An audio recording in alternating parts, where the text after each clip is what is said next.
Hello again.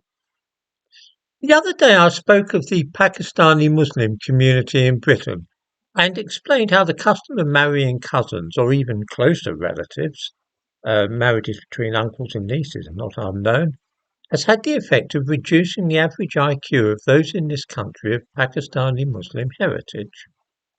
More than half of children in Britain of Pakistani ancestry are the product of such unions, and each tends to have a slightly reduced level of cognitive ability as a consequence.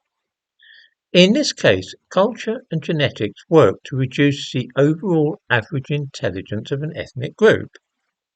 Of course, there are many people of this ethnicity who are more intelligent than me. Speaking of averages, if I meet a Pakistani person, I can't assume he will be less intelligent than me. That would be absurd. There's every possibility that he will turn out to be a genius, far more clever than I am. I shall use this ethnic minority as an example of what we see with all ethnic groups, whether Chinese or Jews, sub-Saharan Africans or Scandinavians. Each has different customs and slightly different levels of average intelligence.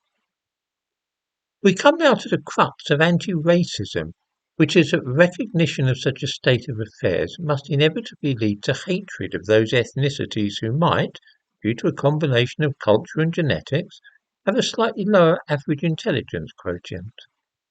Another claim made by anti-racists is that accepting that this is actually the way things are must also lead inevitably to a desire to place all ethnic groups into a hierarchy, with one's own group, usually that of white Europeans, at the top.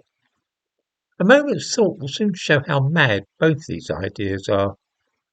Let us stay with the Pakistani Muslim community in Britain for a moment.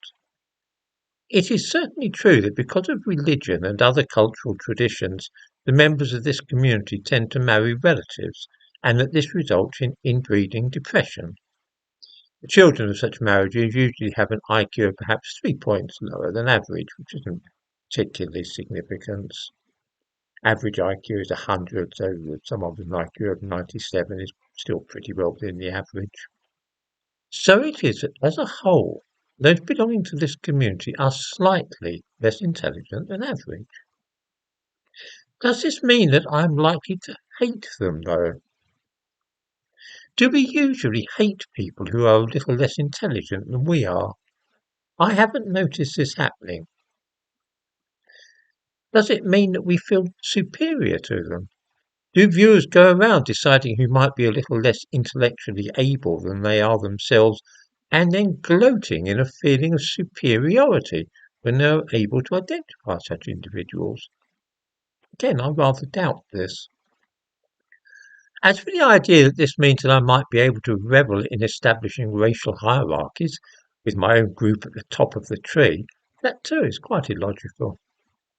This is because other ethnic groups tend to have slightly higher levels of intelligence than my own ethnic group. Those from East Asia, for instance. Why would one wish to set out these groups anyway in order of intellect?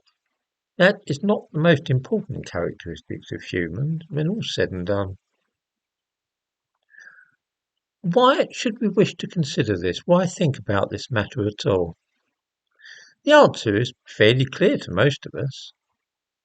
Because of the varying average levels of intelligence among different ethnic groups or human populations, we see certain phenomena emerging.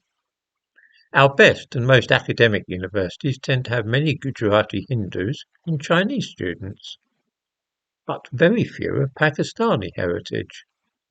Some jobs which require high intellect are dominated by some groups rather than others.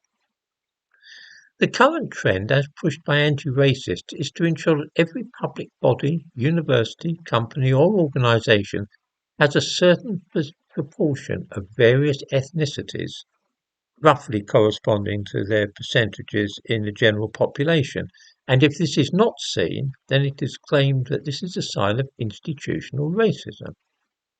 So it is in the United States that efforts were made to deny Chinese people places at the best universities and to give them instead to African Americans to make things fairer. This is quite mad. There should, of course, be equality of opportunity in society, and racial prejudice is or should be abhorrent to us all. But that doesn't mean that we shall seek equal outcomes.